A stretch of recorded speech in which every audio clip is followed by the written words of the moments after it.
Hi guys, Mr. Icefire here, bringing you another video, and this one is just another regular day in World of Tanks, Artillery Edition. This is just a bunch of videos and matches from a game I had the other week.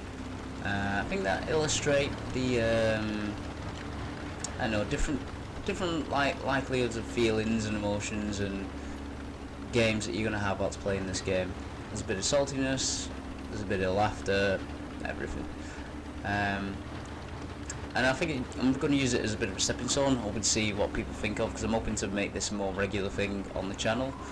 I do really enjoy this game and hope to make it a regular thing. So let's get into it. We're going to watch this poor little light tank try and make a very daring move to come across underneath this water and get up on this little bit to get me. Very brave thing. Doesn't work out for him, but hey, at least he had a go. You got to give him that. Very short game for him though. And now we're going to aim up on Death Corner, where tanks come to die from artillery. And I've got plenty of targets here.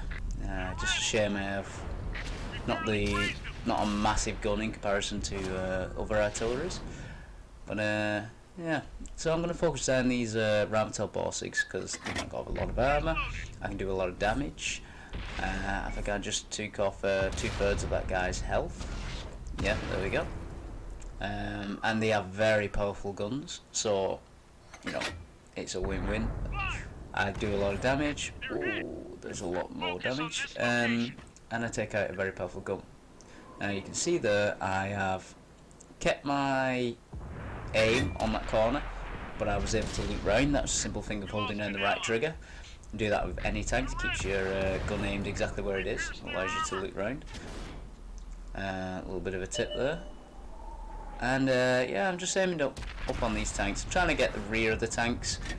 That's where your engine is, that's where your fuel tanks are. You know, all those lovely juicy targets. Again, leaving my aim where it is. Looking over the enemy artillery, he's being shot at, so I'm going to leave him. I'm going to keep focusing down these enemy tanks. And I have noticed the enemy heavy tank, which is T-32, coming for me. But I figured, you know, he might be reversing something because he's not spotted anymore. And then all of a sudden, bang! I see him on the map, and he's there. And yeah, I don't think that Centurion expected him he was going to be there. I managed to defend myself, track him, spin him around, and this is my time, I believe, to leave. I think he gets a bit frustrated, keeps his finger on the trigger. I'm booking out of here. I think yes, I've got away.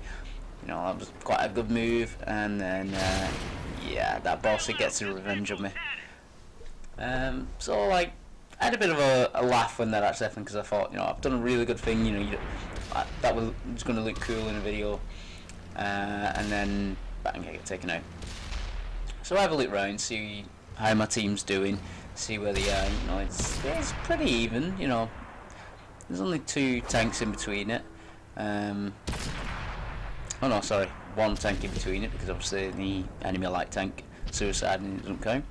And after a couple of minutes of watching my team die one by one, I've come to the belief that we're going to lose this match.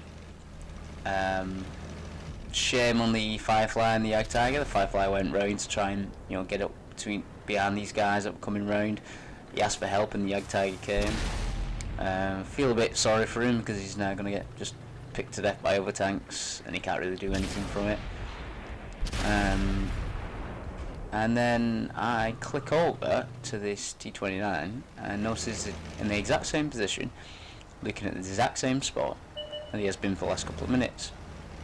It's then that I realise that he's actually AFK, and I get a little bit salty. And to myself, of course, I've not got a mic in.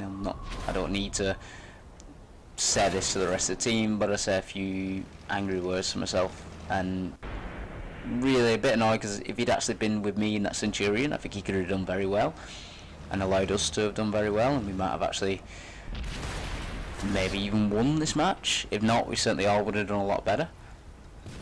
Now, I don't want to jump to conclusions. You know, he may have had a problem with his connection.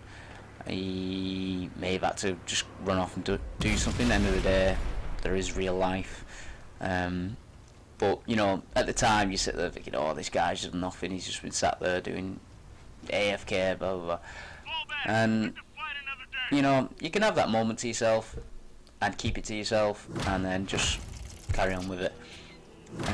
Yeah, so end of the match, done okay, 2,219 damage, bit of assistance from tracking people. You know, it's top 5 the team. Shout out to the Firefly T44 Super Persian Jagdtiger. You know, they may not have done tons of damage between them, but you know, they helped each other out, they actually made some good decisions. And I think if they'd had more time, a little more support, we certainly could have won that. They were very good players.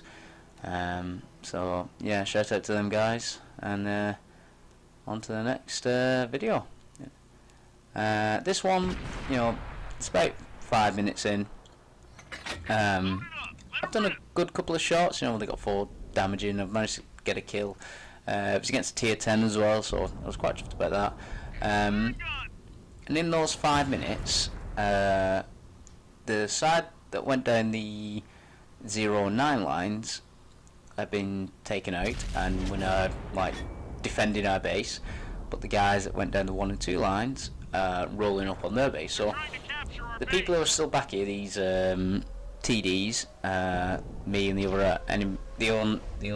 other artillery, are trying to defend it as best we can and allow friendlies to run over the cap or maybe come back to assist us. We do have the numerical advantage, and I'm trying to focus down this IS-4. Now, I do make a few donkey shots, you know, as we all do. But yeah, I'm trying to remove this guy from the game. You know, every time you can remove a gun from the enemy team, it's always a good point to do. There you go, another donkey shot. There's the only time it's ever kill stealing in World of Tanks is when someone doesn't need your help, and you know, especially if they're trailing like a Top Gun or Pools medal. You know, just let them have it. You don't need to. I'm not one for, you know, giving people medals, but they certainly earned it, and they don't really need your help. It's just that you reload a bit quicker than they do. Be the nice guy, let them have it. So yeah, I'm not got anything to shoot at. I'm trying to, like, you know, rattle this light tank's cage a little bit, make him maybe know that he's being aimed at. I'm a bit worried, and I am actually trying to hit him, because I know that if he gets behind this TD, he's going to spot me, he's going to do some damage to the TD, and then we've got to spot him. But I figured nobody can have a shot on me here. I'm right behind these railway tracks. And then kaboom. The ISU 152 with the mighty troll cannon, known because it trolls the enemy and you, managed to whiff a shot over that railway embankment and hit me. And this is directly after the previous match, so again, I'm a little bit salty. I know, not the guy, but just the RNG and just rushing accuracy of, you know, like, really, you made that shot? But, oh well, it is what it is. I still did okay, did a fair amount, you know, like near enough 2,000 damage again, in the top 5. You know, we won at the end of the day, so I'm not that miffed. But you know, you sit there and you think, really, like, you took that shot, you really, and it actually hit. But oh well, never mind. To the next video. And again, this is directly after. I've taken off the camouflage net. I think I put vents on after this. And this one is. This little video is going to illustrate the differences between knowing your tank and not knowing your tank. Now, the Super Bert, I know, is obviously an artillery piece. It's a small, little nippy thing, doesn't turn very well, but you know, it's quite fast. And it has a very high firing arc, so it means I can fire over rocks and hills far better than most other artillery pieces. So I know of this little place here. I know if I can get into the right position, I can use the hill there in front of me to protect myself from being spotted and hit, whilst also firing over it and doing damage. I just need to find the right distance from me to the hill to do that. So I'm reversing up, I'm trying to get a good look in. I know somebody's going to be coming down here very soon, so I'm aimed up, trying to look at exactly where I'm positioned and stuff like that, whilst keeping my aim where it is. And there's the first one, top tier enemy American autoloader. Land a good shot at him, track him, he burns his repair kit right at the beginning of the match, so that's always a good thing if you can do that. Fire another shot, don't do tons of damage, but nice good solid round. The guys exchanging fire, you know, I need, you know, it'd be good to take this guy out of the match. Is it top tier heavy tank? And there we go, I get him. Now I feel sorry because I literally did focus that guy down, and obviously we all know what that feels like, and we all say, oh, artillery play, why are you doing that? But when you're playing it, you know, it's something easy that can be done. So now I've seen that house get knocked down. I figured that maybe somebody was trying to like side scrape from it, so I decided to launch a shot just behind it, see whether there's anything there. Obviously it doesn't hit anything, doesn't land anything, because the enemy tank, which has now just been spotted, is pushing forward. Now obviously I want to try and get this guy, I fire blind because he doesn't get spotted, and then the KV-4 spots me. Now I do a little reverse, that wasn't an accident, that was purposeful, because most people expect you just to run straight forward. Obviously the KV-4 missed, and then I try and get underneath the enemy artillery's gun by heading towards the hill. And now I need to try and help these guys out. I didn't realise I still had hold of the analog stick and had it in reverse, but I need to help these guys out because there's not very many of us over here and we're right near our cap. So any help I can give these guys is, you know, something I need to do to help the team. But the heavy tank's been taken out, TD hasn't got long, decided to do a lock-on shot with the KV-4, managed to get a good shot on him, and now it's definitely my time to leave. So I book it on over, go across no man's land, and try and get into a good position to help what's left of my team, which is pretty much all focused around the enemy cap, except for Rheinmetall Borsig, which if you look is down on the K line. Just remember that guy, he's going to come into it a bit later. In the meantime, I'm going to enemy Borsig, and you know, focusing this guy down again, I can do a lot of damage to him, I can hopefully take him out, I can remove his very big gun from the game. One or two donkey shots from me there, and I see the enemy artillery going up on there.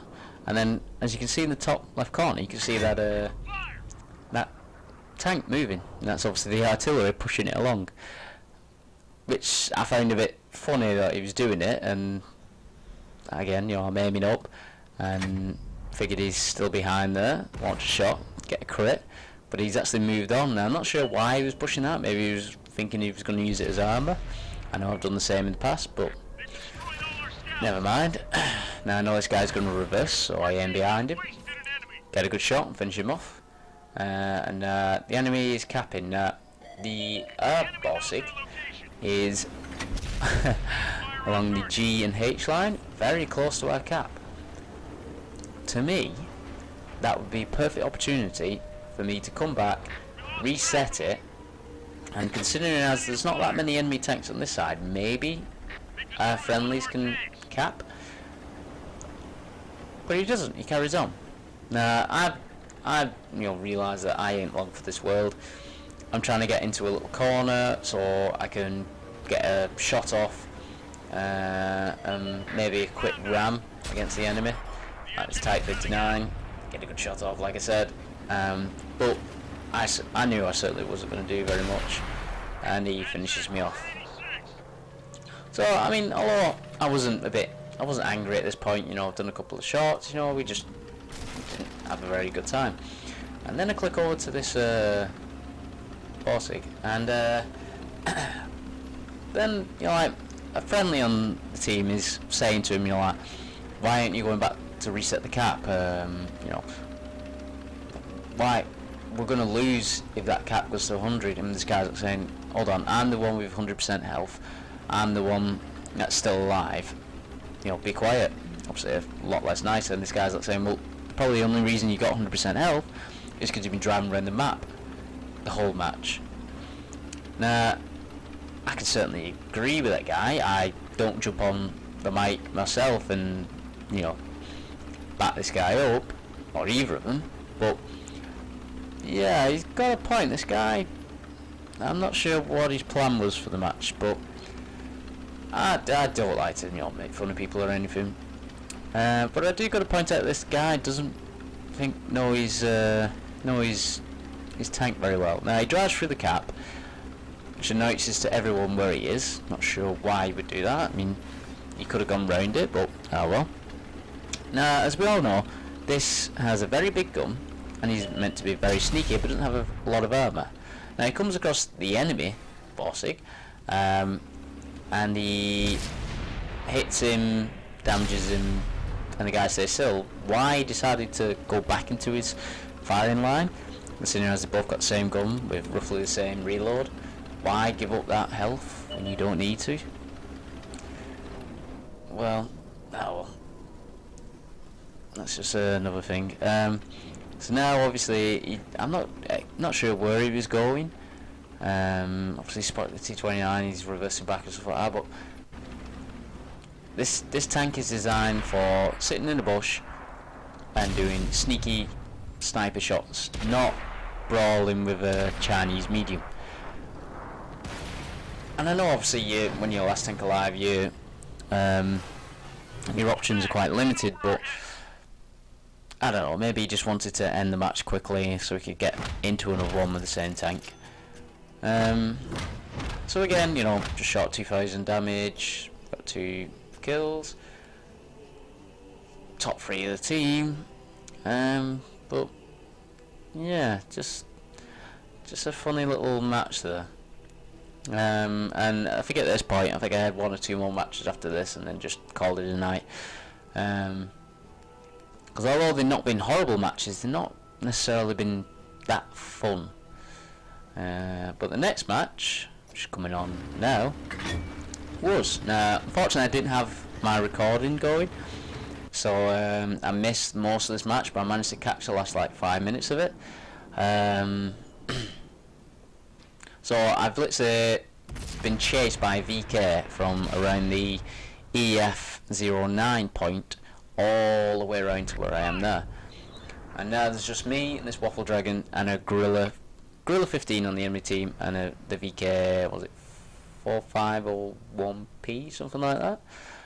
That's been chasing me. Now, I need to kill this Gorilla as quickly as I can before the VK catches up to me. The Dragon is playing chasey kissy kissy around these rocks, which I found was quite funny. And all of them, as you can see by my ribbons up there, I've not done a ton of damage. I've done a lot of tracking shots which didn't do any damage. Pretty much all of the damaging shots were just damaging shots. So I've actually landed a few shots, just not done a lot of damage. And now I'm hoping this Dragon is gonna find this Gorilla so I can land a shot on him before that VK catches up with me. I'm aiming ahead of him, you know, expecting the Gorilla to be there, but the Gorilla is quite fast. Managed to stay away from him. The VK's firing me, he fires a shot, luckily there's a rock there. And I'm booking it out of here, keeping it between me and him, trying to get away, and I'm trying to decide where I can set up, because there really isn't many places that I can.